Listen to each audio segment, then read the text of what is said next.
Well, I think people also are so focused on the title.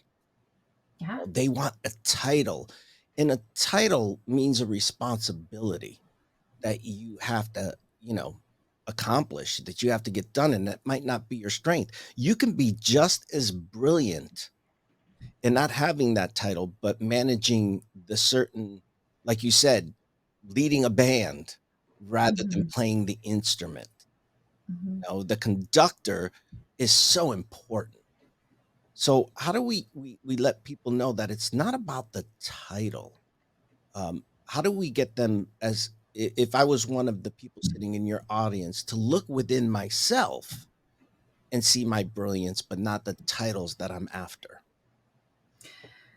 Well, that's interesting because I think different people will be motivated for different things, right? There are people who they want the title and they're going to work for the title. I think of a lot of corporate positions. You don't move, you can't get promotions or you can't move up financially unless you move up to a different title position, right? And I've spoken to some of these people who say, I don't want the title. Yes, I'd love to be compensated, and do that work. But oftentimes they love what they're already doing, but they can't move up or they can't do anything else unless they move to a different title, unless they move to a different position. So I think from a corporate perspective, we just need to change how we do things in general. If someone wants that title and that's what motivates them, okay. But there are a lot of people who will do things without the title, who don't need the title. And again, that's why it's understanding, what do your people need, what motivates them to perform at their best, what type of recognition do they need. Is it a title, is it just constant affirmation or encouragement? um, I think this is the hard part because we don't have time to get to know our people. That's what people will say. I don't have time to get to know my people. Well, then maybe you shouldn't be leading people. I love that Right? because I hear that a lot. I'm too busy. Too busy. Too busy for what? Are Hmm. you trying to develop your people, spend time with them to, guide them and grow them and bear the great fruits, so that you can get rid of?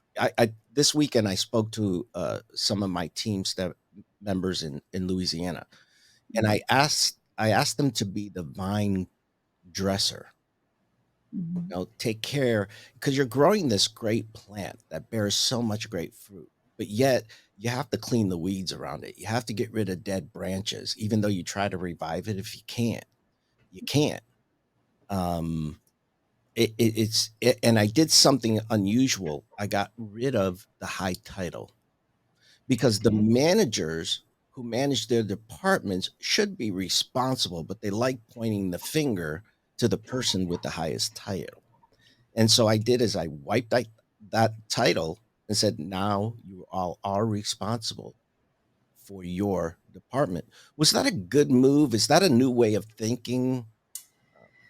I don't know. My very first book that I read when I started my leadership journey was a book called The Leader Who Had No Title by Robin Sharma. Have you read that book? No, sounds interesting. It's so good. Robin Sharma, um, he wrote, he was a monk, and he just that book just, for me, that book really described leadership. How John talks about is not a position, right? Leadership is not a position. Leadership is influence. Robin took the perspective too that you can lead from anywhere. You can be, and it's a story of a maid, someone cleaning a hotel room, and yet that person is leading from the hotel room. They are the CEO of that job.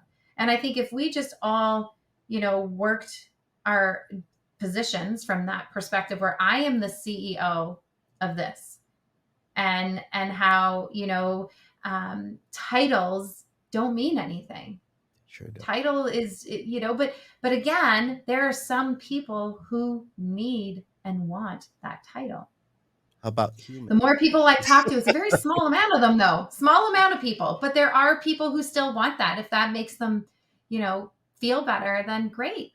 Here's your title. But I think we're starting to see a shift where titles are just they're not what they used to be. No, title used to mean something important. Now they mean entitlement.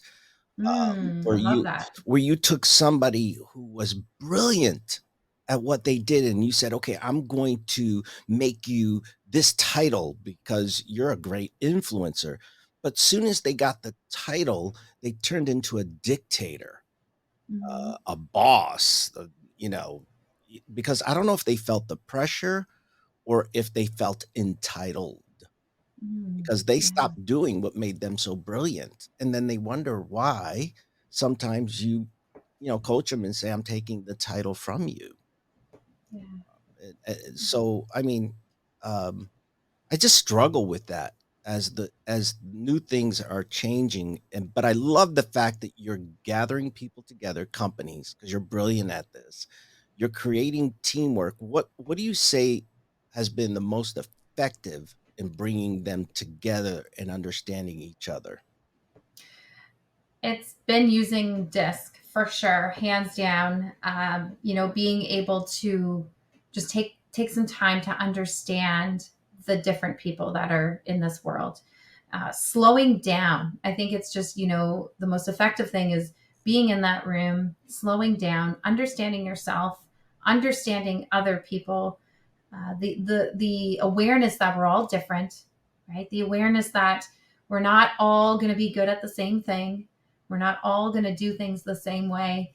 And if we can engage in that, right? It's not just I did this workshop one day last year. That's what typically happens with this, but continue to engage in the learning, get back into that assessment, use the language. Then you can see changes, you can see understanding, but you have to want to do it. And people need to be willing to do the work. It takes time. Does take time and it takes patience. It takes and patience. and I agree. Yeah. Sometimes I don't have the patience. It's I feel repetitive. Um, because I'm like, where's common sense gone? Yeah. Because common sense isn't common anymore.